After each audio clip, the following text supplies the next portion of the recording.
He's the toughest nails entrepreneur, best known as Mr. Wonderful on the hit reality television show Shark Tank. But now Canadian businessman Kevin O'Leary is getting some backlash for these comments he made about a report that found the richest 1% in the world control $1.10 trillion in wealth. Watch. This is a great thing because it inspires everybody, gets the motivation to look up to the 1% and say, I want to become one of those people. I'm going to fight hard to get up to the top. This is fantastic news, and of course I applaud it. What can be wrong with this? Really? Kevin O'Leary is the author of The Cold Hard Truth on Men, Women, and Money, 50 Common Money Mistakes and How to Fix Them. He joins us this morning. Kevin, thanks for joining us. You're a brave man. The look on that woman's face, I think she was a stand-in for many who thought, huh? You're defending this?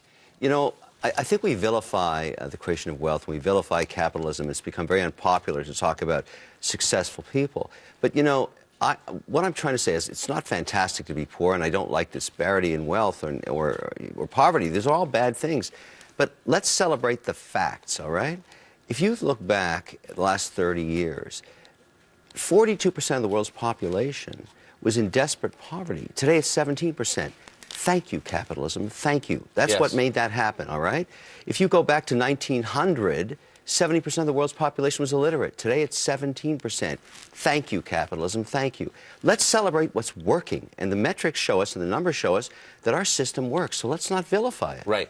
People become consumed with envy, however, when they think they can't become rich. The system works as long as people see a plausible path to success, but if they think that that path is blocked, then they get resentful and your society becomes unstable, no? It's not blocked. That's not true. The American dream is alive and well. You can see the evidence of it. Look at the success of Shark Tank. People starting ideas and businesses, creating wealth. Groove Book last Friday, they became millionaires in a week as a result of their product getting on the show.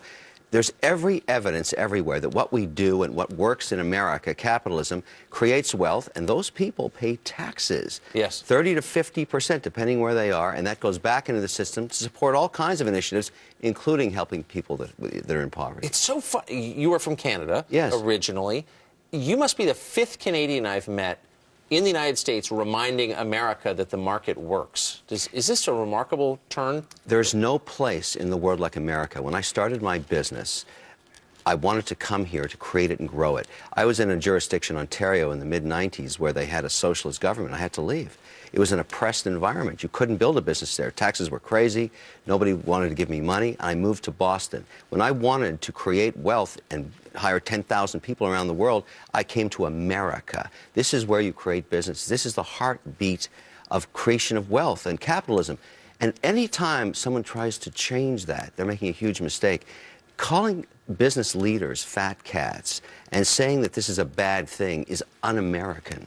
This is the place where everybody around the world wants to come to be successful. What's wrong with that? You think that's changing? Oh, yeah. The tonality today is unhealthy, in my view.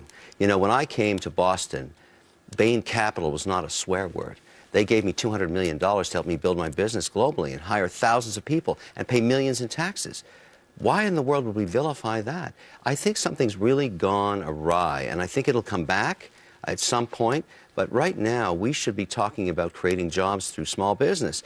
There's 6 million small businesses today in America. We ask ourselves why there's unemployment over 7%, because we made it so difficult for them through regulations. Last year, 2,800 new federal regulations. Yeah. Who can even comply with that? We're competing with the Chinese now. We're in a football game. We've got to make it easier. It's crazy. Kevin O'Leary, author of Cold Hard Truth on Men, Women, and Money, 50 Common Mistakes, Money Mistakes, and How to Fix Them. Great book. Thank you. Really interesting. Thank you. You're a brave man to say that. I appreciate it. Take care.